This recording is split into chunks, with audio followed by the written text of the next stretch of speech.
दोस्तों, भारत में डीजल और पेट्रोल की ज्यादा रिक्वायरमेंट होने के कारण हमें रसिया, कतर और यूएई जैसे देशों से भारी मात्रा में कच्चा तेल इंपोर्ट करना पड़ता है। लेकिन अब भारत की जानी मानी कंपनी ओएनजीसी यानी कि oil and natural gas corporation Krishna और गोदावरी नदी के बेसिन्स में कच्चे तेल के कुओं पर काम करने जा रही है,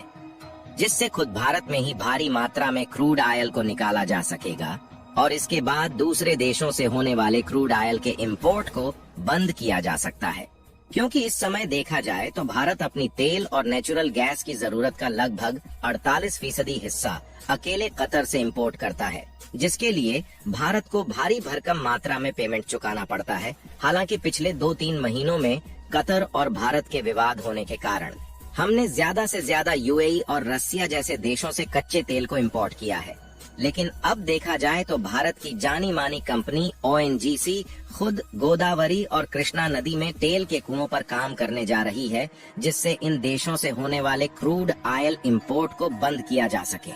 पूरी डेवलपमेंट क्या है इस वीडियो में समझते हैं, लेकिन वीडियो में आगे बढ़ने से पहले भारत की ओएनजीसी कंपनी के इस शानदार कदम के लिए वीडियो को एक लाइक जरूर करें और चैनल को भी सब्सक्राइब जरूर करें, जिससे हमारे चैनल की नई वीडियो सबसे पहले आपको मिल सके।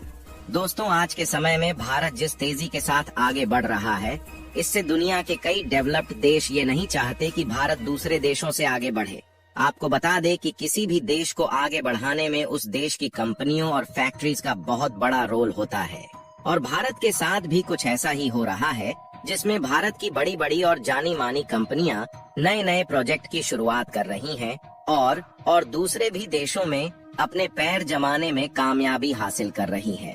लेकिन भारत की कंपनियों को आगे बढ़ने के लिए अपने इंफ्रास्ट्रक्चर डेवलपमेंट को बढ़ाने और ज्यादा मात्रा में प्रोडक्ट को प्रोड्यूस करने की जरूरत पड़ती है, क्योंकि अगर हम ज्यादा मात्रा में नए नए प्रोडक्ट प्रोड्यूस करते हैं तो उन्हें अन्य देशों में एक्सपोर्ट करके एक लार्ज अमाउंट प्रॉफिट कमा सकते हैं। और इन फैक्ट्रीज और कंपनियों में डीजल और पेट्रोल की काफी ज्यादा आवश्यकता होती है, जिसके लिए हमें दूसरे देशों से कच्चा तेल इंपोर्ट करना पड़ता है। इसके साथ साथ भारत का ट्रांसपोर्ट मार्केट भी तेजी के साथ आगे बढ़ रहा है, जिसके कारण डीजल और पेट्रोल की आवश्यकता बढ़ती जा रही है।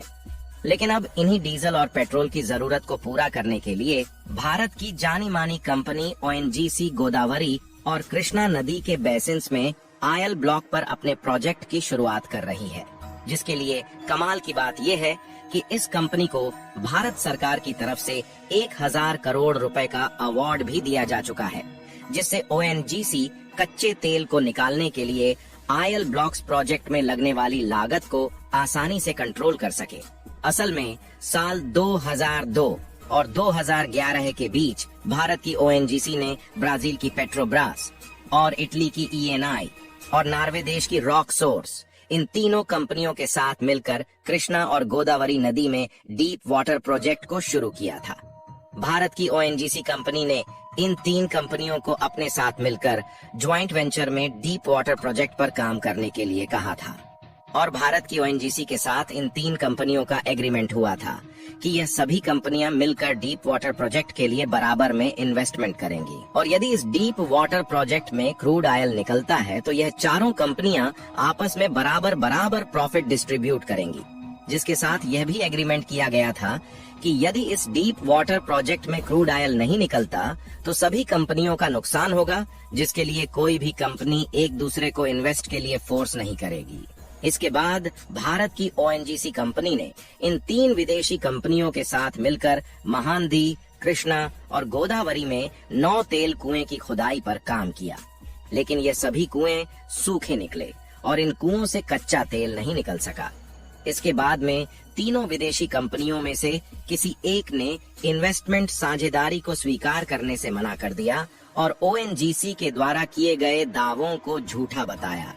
जिसके बाद साल 2010 में शुरू किए गए इस डीप वाटर के प्रोजेक्ट को पूरी तरह से बंद कर दिया गया, और साल 2014 और 16 के बीच ओएनजीसी ने कोर्ट में डिस्प्यूट के लिए इन तीनों कंपनियों के खिलाफ अपील दायर की, और इसी साल रिसेंटली कुछ दिनों पहले कोर्ट की तरफ से फैसला लिया गया, जिसमें भारत सरकार की तरफ से ओएनजीसी को 1000 करोड़ रुपए का अवार्ड दिया गया, जिसके लिए वह दोबारा से इन तेल कुओं पर काम करने जा रही है। क्योंकि भारत सरकार को भी ओएनजीसी पर यकीन हो गया कि जिस जगह पर ओएनजीसी काम कर रही थी वहां पर कच्चे तेल के बड़े भंडार मौजूद होने की पूरी उम्मीद है। और इस बार ओएनजीसी दूसरे कंपनी के साथ साझेदारी न करते हुए अकेले इस प्रोजेक्ट की तैयारी करना शुरू कर चुकी है। यानी कि कुल मिलाकर देखा जाए तो लगभग 10 साल बाद ओएनजीसी को यह कामयाबी हासिल हुई है, जिसके लिए वह फिर से तेल के कुओं पर काम करने जा रही है। और हमने वीडियो की शुरुआत में बताया था कि भारत जिस तेजी के साथ आगे बढ़ रहा है उससे डेवलप्ड देश भारत को रोकने की भरपूर कोशिश कर रहे हैं। इसका अंदाजा आप इस बात से लगा सकते हैं कि भारत और ईरान के ट्रेड रिलेशंस पहले से ही काफी अच्छे रहे हैं और ईरान की दूरी भारत से कम होने के कारण साल 2019 के पहले भारत ईरान से ही से ज्यादा कच्चा तेल और नेचुरल गैस खरीदता था, जिसमें ईरान भारत को सबसे सस्ते दामों में कच्चे तेल एक्सपोर्ट करता था, जिसके कारण साल 2019 के पहले इंडियन मार्केट में डीजल और पेट्रोल के दाम काफी ज्यादा कम थे। लेकिन साल 2019 में अमेरिका ईरान के ऊपर प्रतिबंध लगा देता है कि वह भारत को कच्चा तेल न बेचे, जिसके कारण भारत को मजबूरन कतर, यूएई और रसिया से महंगे दामों में कच्चा तेल इंपोर्ट करना पड़ रहा था। हालांकि इसी बीच में रूस और यूक्रेन युद्ध होने के कारण रूस ने भारत को सस्ते दामों में कच्चा तेल एक्सपोर्ट किया है। लेकिन जितने सस्ते दामों में ईरान भारत को कच्चा तेल एक्सपोर्ट करता था, रूस के द्वारा भारत को भेजे जाने वाले कच्चे तेल की कीमत कहीं ज्यादा है। अगर पिछले साल के डेटा को देखा जाए तो भारत हर दिन 46.5 लाख बैरल कच्चे तेल को खरीदता है, जिसमें भारत कुल जरूरत का 85% हिस्सा दूसरे देशों से खरीदता है, जबकि 15% हिस्सा भारत में प्रोड्यूस होता है। और हमने पिछले साल 2023 में लगभग 92.3 बिलियन डॉलर के कच्चे तेल को दूसरे देशों से इंपोर्ट किया है। यानी कि आप ध्यान दें तो भारत का एक बहुत बड़ा फॉरेन इन्वेस्टमेंट का हिस्सा कच्चे तेल को खरीदने में कंज्यूम हो जाता है। लेकिन अब भारत की ओएनजीसी कृष्णा, गोदावरी और महानदी के बेसिन्स पर फिर से डीप वाटर प्रोजेक्ट में नए तेल कुओं पर काम करने जा रही है, जिससे भारत की फॉरेन इन्वेस्टमेंट का एक बहुत बड़ा रेवेन्यू बचने वाला है, जो कि कच्चे तेल को खरीदने में इन्वेस्ट हो जाता है। यही नहीं, इसके अलावा अमेरिका के द्वारा ईरान पर लगा प्रतिबंध हटा लिया गया है, जिससे अब ईरान भारत को दोबारा से कच्चे तेल बेचने जा रहा है। और 15 जनवरी को एस जयशंकर ईरान के दौरे पर गए हुए थे, जहां पर ईरान और इंडिया के बीच बायलैटरल ट्रेड को बढ़ाने की बात की गई।